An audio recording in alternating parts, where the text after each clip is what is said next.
Welcome everyone. Thanks for joining us today for this ZYTO Wellness webinar.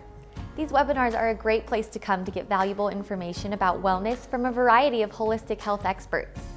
So whether you're a wellness professional or are just a health and wellness enthusiast, make sure to register and join us for future webinars. And we hope you find the information we have for you today useful. We're excited to have Sandra O'Connell join us today to discuss iridology and what the eye can reveal about your health.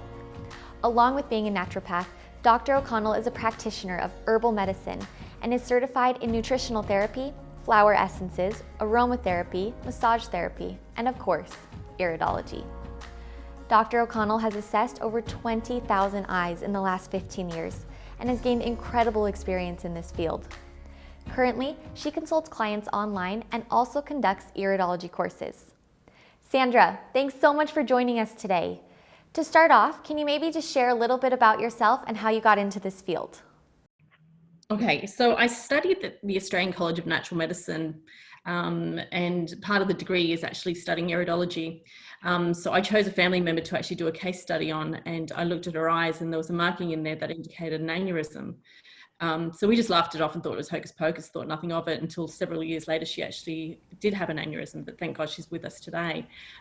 It was just intriguing to see like a marking like that just showed something, so it just led me down to study more and wanting to know more. So I just got a really passion for it and just wanted to, investigate a little bit further with it. So I studied with several different colleges throughout my time.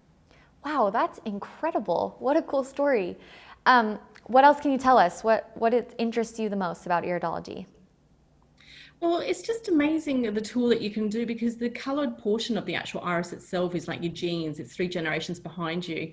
Then the white part of the actual iris is sclerology, which is showing you your present, what you should be looking at, what potentials is actually showing that you should actually be focusing on. And then there's a iridology as well, which is actually showing your emotional types as well. So it's like a fingerprint where each eye is unique, and it tells its own story.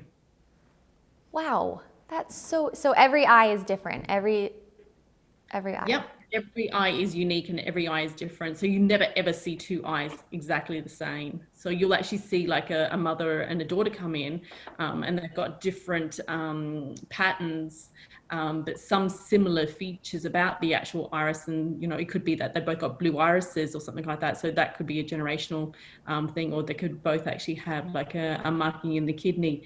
But it's different markings, and yeah, no 2 eyes are exactly the same ever. Okay, let's get started on this presentation. Okay, lovely.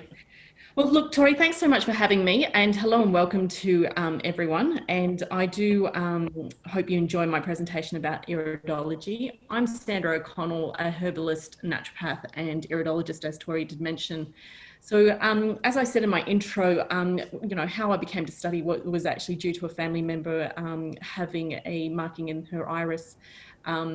But just part of my degree as well was learning about the different types of iridology. So as I mentioned, there's iridology, which is the emotional sign. There is the sclerology, which is the white part of the eye. So that's the part that you look at to show what your potential is, what you need to focus on today, because that is the marking that actually presents to us to say, look, pay attention to me, basically. So I found that really fascinating, because I actually studied with Leonard Melmar, who was actually he's done a lot of research actually into sclerology, which is the actual white portion of the iris. And he, from there, has taught us just so much about the different markings. And in 2018, I actually became a certified iridologist with IPA. So IPA is actually a registration board in the United States that has a lot of the iridologists, a lot of my mentors in the field of iridology as well. And I became an instructor only 2 years ago as well. So now I can actually teach it, and I'll be teaching my first level 1 and 2 at the end of this year. But during my time as an iridologist, I got to travel quite a lot as well. So I got to go to Fiji, Vanuatu, Hong Kong, and doing iridology within those countries to people there as well. So I've got about 25 years clinical experience with it as well.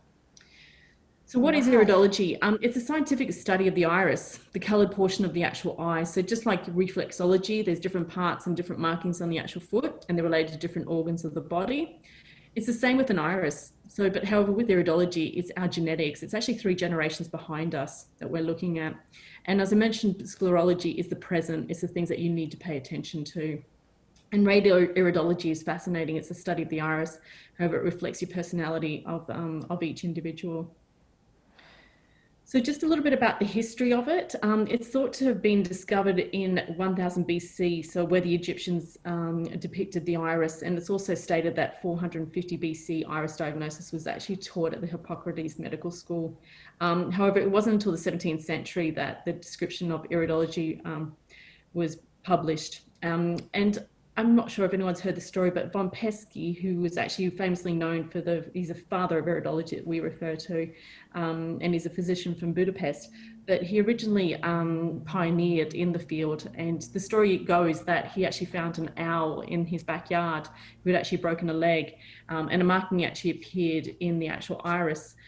He actually mended the actual leg that was broken, and what he actually noticed was the actual marking in the iris actually disappeared, which is quite fascinating. And that's where the actual he started charting different irises, and he created the actual first iris chart, which is actually found on the slides there for you. So some of the can I ask you? Yeah, no, that's okay, Tori. Some of the characteristics that you look at in the eye, do they change over time, or is it basically a permanent one reading and you're done type of thing? No, that's a really good question, actually. So at the age of about 3 to 4, what we find is that markings start appearing in children. So you might get pigments. So pigments are like, some people call them freckles or pigments. It's like little brown markings that you can actually find in an iris. And they can actually get darker through time, or they probably just stay one color. And the colors mean different things as well. So you might get a really dark pigment, and that actually means that that's related to the liver. If it's an orangey kind of pigment, that's the pancreas. And then if it's yellowish, then it's actually the kidney. So there's a kidney influence on it, or there's a liver influence on it, or there's a pancreatic influence on it. So when you're looking at that pigment and it's orange, we say, well, okay, because it's a pancreatic influence, we need to actually then look at supporting the actual pancreas with blood sugar type of supplements, like chromium or something like that. But it just depends, because there might be the pigment might be actually in the pancreatic area, or it might be actually in the kidney area. Wow, that's so interesting. So you can almost prevent health problems by just looking at this eye. Yeah, well, that's the thing too. It's like doing your genetics. So I don't know if you've ever done that yourself, but if you do your DNA testing, you can actually find out whether you've got an MTHFR or your genetic SNP, basically. So just with like iridology, you might find out, okay, look, I've got a lacuna actually. Well, for example, for myself, I've actually got, it's called a shoe lacuna over the kidney area. So what that means is I always have to make sure I'm drinking enough water. I'm like a camel sometimes. I can go and not drink, and I forget to drink. And if I don't nurture and nourish my kidneys, I just get very dehydrated. And so my energy lacks, a lot. So the shoe lacuna, because that actually is a lacuna, it's opened, it just means that that's an area that you need to always look after and nourish in that way. But it's a hereditary, so it's being passed down from my generation. If it's a pigment, that can be passed down from generation as well. But the darker it becomes, it might be a lifestyle choice that the person's actually made, where it's becoming a little bit darker. Wow. All right, what else? Keep going. Thank you. Okay, no worries. So yeah, talking about the actual charting. So there's many pioneers that have actually been out there. I tend to use the Angra chart. So that's actually on the slide there for you as well. So Angra is actually a German physician, and I just find his chart quite a good, it's just one of those charts I've used for quite some time, but he was actually more into working out what's around the pupil. So that can actually indicate something else as well. So if there's a pupil flattening, and I'm going to go into a case there about that as well, that can mean certain things, and that's related to the spinal area. Bernard Jensen, he's actually a well-known iridologist and researcher, and he's also a teacher, and he actually wrote the first book, The Science and Practice of Iridology. And his chart's actually used by many people. He did a lot of work actually with hydrotherapy, rejuvenation, and also iridology. So when we're actually assessing the iris, the first thing we actually do is look at the 3 basic colors. So I mentioned that at the very beginning. So a lymphatic is like your blue or blue-gray eyes. Okay, these people tend to actually, they need to make sure that they avoid dairy because they have a tendency to kind of mucus congestion. There's the mixed biliary, which is actually a combination of the lymphatic and a hematogenic. So hematogenic is actually a very, it's your brown irises that you find. So it's a various shades of actual brown. But yeah, so the mixed biliary, like I said, it's a mixture of the lymphatic with the actual hematogenic. So when you get the mixed biliary, they need to actually pay attention to their liver and gallbladder because they can actually have problems when actually breaking down their fat or fatty foods. They might get that queasiness or nausea feeling. The hematogenic, like I said, they're like liver, but also issues with blood and digestion they could possibly get. So just even looking at the actual color itself can tell us so much, what sort of diet they should follow. Like I said, the lymphatic is to avoid all your mucus forming foods. The hematogenic, they need to actually make sure that they have foods that, you know, help them with digestion, so bitter foods. And then your mixed biliary is people that need to, yeah, just look after their liver and their gallbladder. So, you know, avoiding any fatty foods basically for them. So the eye can tell you what dietary and health choices to make. Absolutely, yeah. So wow. Just the pigment. Yeah, just the color. Wow. So the next assessment that we can actually look at is something like your constitutional types. So you have 6 different constitutional subtypes. So predominantly your connective tissue ones are your connective tissue. So they're actually connective tissue areas that they have a potential weakness to. The glandular, so that's just outside the collarette, and I'll show you the different zones for that. The plethoric was actually just the inside the stomach. And then you've got ones that are actually nervous system weaknesses. So things like your neurogenic. So I'll show you a case of that one. The anxiety tetanic, they're people that are always, you know, ready to do anything, multitaskers, lots of projects on the go. And then you've got a neurolymphatic, which is the soft and sensitive type. There's so many things that we can actually see in the iris. And, you know, I'm just actually giving you just a really brief introduction today, just about some of the personality types that you can see, the different structures that you can see, and also the different colors what they mean. So when we're assessing the iris, there's also different zones, but the most important landmark is the actual collarette. So that's the autonomic nerve root. It's the actual most important indicator of our intestinal health, and it's also our absorption center as well. We can tell so much from the iris in relation to the digestive system. Okay, so I want to present to you just a few clinical cases I have as examples, just to show you some of the different areas in which I have mentioned. So you'll see that the iris constitution type is the lymphatic, that I've actually got the picture and the image of. And this person, like I mentioned before with the lymphatic, they really need to avoid consuming any dairy or mucus type forming foods. This person actually came into me suffering with heartburn and reflux. And like we mentioned before, the subtype, he's a neurogenic subtype. So he's got the small pupil, he's got the compacted fibers. And these people tend to actually be like time checkers. They're always looking at their clock, and they love systems. They actually, you know, have a place for things, and they need to make sure that, you know, if it's 9 o'clock, it's 9 o'clock. So their actual nurture point is the nervous system. So they need to nourish and nurture the nervous system because, you know, these people tend to be, you know, live wires basically if they don't nourish and nurture the nervous system. So the nurture point for him is actually the nervous system. And interesting enough, he actually came in and he's a very big smoker. So he'd actually do about 30 cigarettes a day. And these people tend to actually be like the type A personality. So they're always on the go, like I said, and it's all work and no play for them. So no time for stopping. He eats on the run, and hence the actual reflux. So as you can see, the collarette, so that's actually the part, you can see the orange part just around the actual pupil itself. It's very constricted, and people with eyes like this tend to actually be related to someone that suffers with constipation. And you know, due to that constriction, they hold on to things and they don't let go.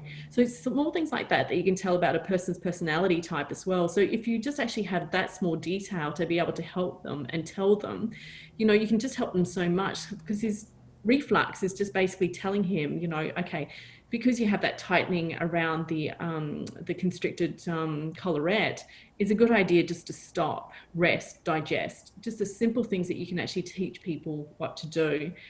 It just goes a long way basically for them.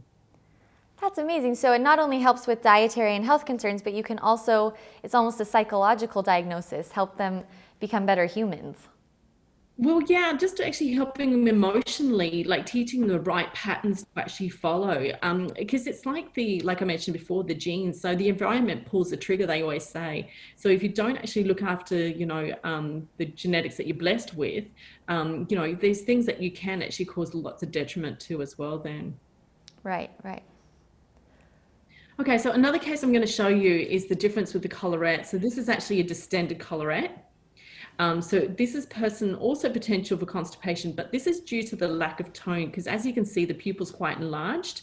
And so they can actually have poor peristalsis, so a really slow mobility that they can suffer with. So a large collarette or extended out from the actual pupil itself. So the black is the actual pupil there. But it's usually, like we call it a connective tissue subtype that we were talking about before. So they tend to actually be they tend to get colds, flus, or they get run down very easily as well. But they can also have a tendency to parasites or yeast infections, or fungus or bacteria. It's recommended for them to actually eat small meals throughout the day. So as we mentioned before, the rest and digest for the neurogenetic, this is actually like eating small meals because remember the actual collarette is really distended. So, if they eat a big meal, they don't have that mobility. So that can cause them to actually give you that, they can get bloating or distension actually in their stomach area. So it indicates for potential for large and expanded coal with a lack of tone when we're looking at irises like that. Interesting.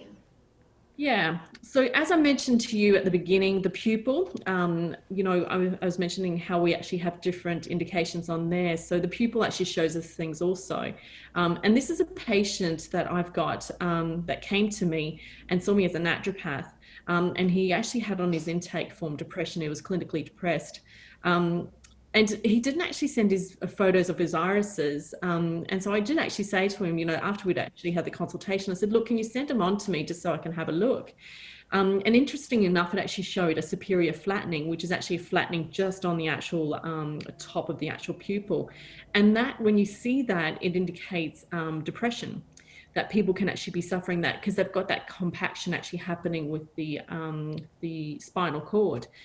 So I couldn't really, to be honest with you, I don't do manipulation and I don't have that skill. So I'm more herbal based or, giving him supplements and things. So I actually referred him on to an osteopath to do some adjustments, because that was the best I could do for my patient at that time. But just that small little bit, I mean, with depression, you could be just keep, treating it with herbs or giving him supplements, and that wasn't going to cut it. So I just knew he actually needed that neck manipulation actually happening for him instead of actually giving him a herbal treatment. So, which was good for him to actually do. And he was delighted with it, basically. That's incredible. Yeah. Yeah. Yeah. So it's just amazing, like looking at the color, the pupil itself, like it's just centuries old of a tradition that they've had, or not a tradition, I shouldn't say a tradition, but it's, centuries old research that they've actually had into it. That, we've had so many amazing people doing research onto it. And I was just at a webinar on the weekend where more and more research is actually coming out with it as well. So watch this space, really. Wow. Okay, so yeah, so I just want to say thanks for taking the time to listen to my presentation. And if you wanted to know any more about iridology, I'm actually doing a 2-hour presentation on the 24th of March from 6 till 8 p.m. So if you wanted to know more information, my details are actually on the slides there for you as well. Oh, perfect. Thank you, Sandra. Actually, I have a question for you. In your experience, do you think iridology is becoming more mainstream or popular lately? And if not, what do you think is holding it back from that mainstream adoption?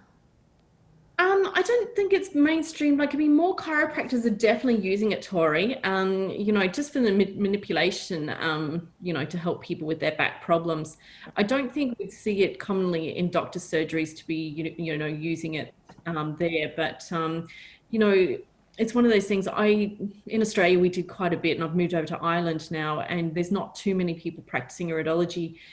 It is one of those things that is slowly growing again, I do think, with the interest of it. But I don't think there's enough people out there practicing it. And I'd love to see more people doing it because you can just see so much. It's just an amazing tool just to add. Like I've always said to people, you can never have enough tools in your clinic.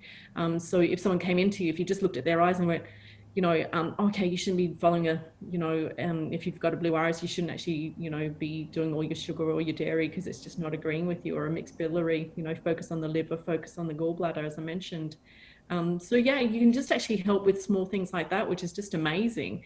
With the personality types as well, just telling people, like, if you tell them, this is the personality type that you have, and you've just got to learn to, slow down and make sure that you're chewing your food. And, like I mentioned before, like my little shoe lacuna that I've got, it's in the kidney region. I know I've just got to rehydrate all the time to make sure that my kidneys, are nourished all the time and flushed. Wow. And so when should a practitioner consider referring someone to an iridologist? Are there certain instances where that would be more appropriate? It's just, I guess sometimes when you're not getting, like I had with that gentleman that came into me, and he'd been to so many different practitioners, to naturopaths and, herbalists, and to different physicians on machines and things like that, to, to look at his, to help with his diet, and also to help him with his depression. He's been on medication and all sorts of things. And it wasn't until I looked at his eyes and I was like, oh, it's a superior flattening. And he was like, what's that? And he was so excited to actually, hear a word, what it was. And I said, it's just a compression actually within, where the neck area is. And he said, I've been suffering neck problems for years. So I don't know whether it was I can't remember the conversation, whether it was an injury that he actually had, that he did.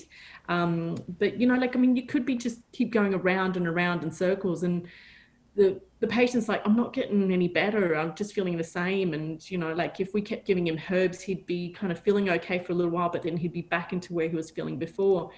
So, referring him on to get that neck adjustment done, it did him a world of good, because it actually just helped to free that area up for him and helps with that blood supply back up to the brain area as well. That is fascinating to me.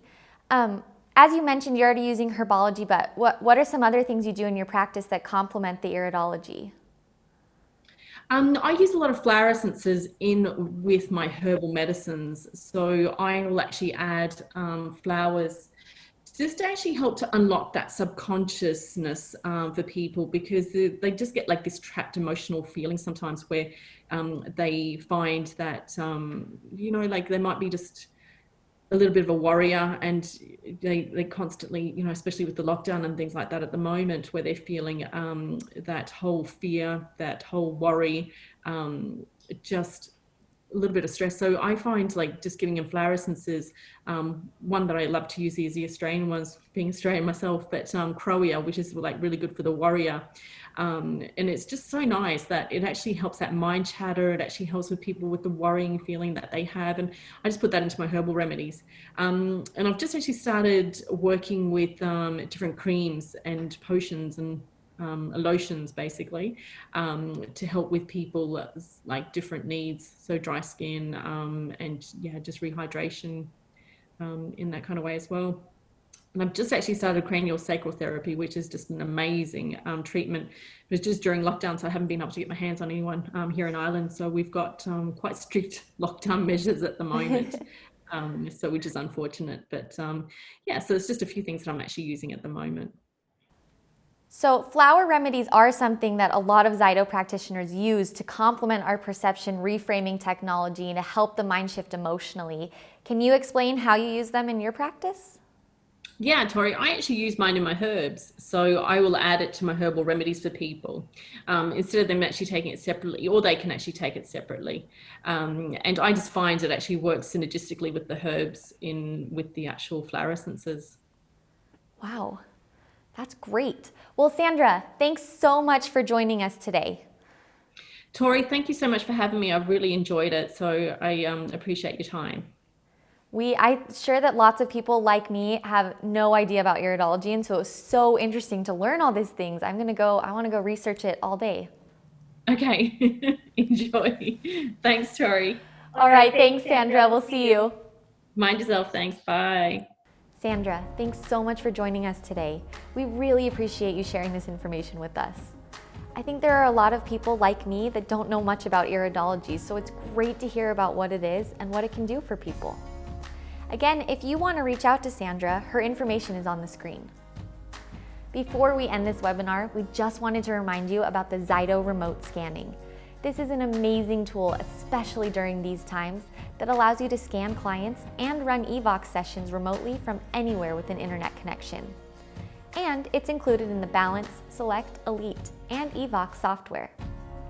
All you need to do is send a hand cradle to your client and then connect with them through the remote app and run the scan. You can learn more about this feature by visiting the web pages on this screen. And speaking of ZYTO Remote, we have a special going on right now where you can buy a hand cradle and get one half off. So now is a great time to stock up on these so you can serve more clients remotely.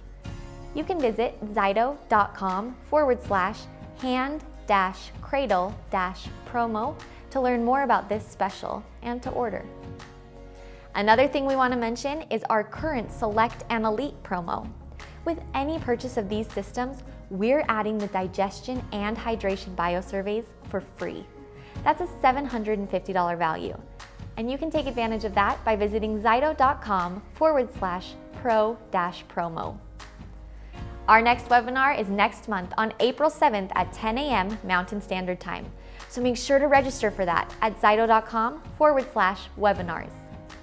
Thanks again for joining us today, and we hope to see you next time.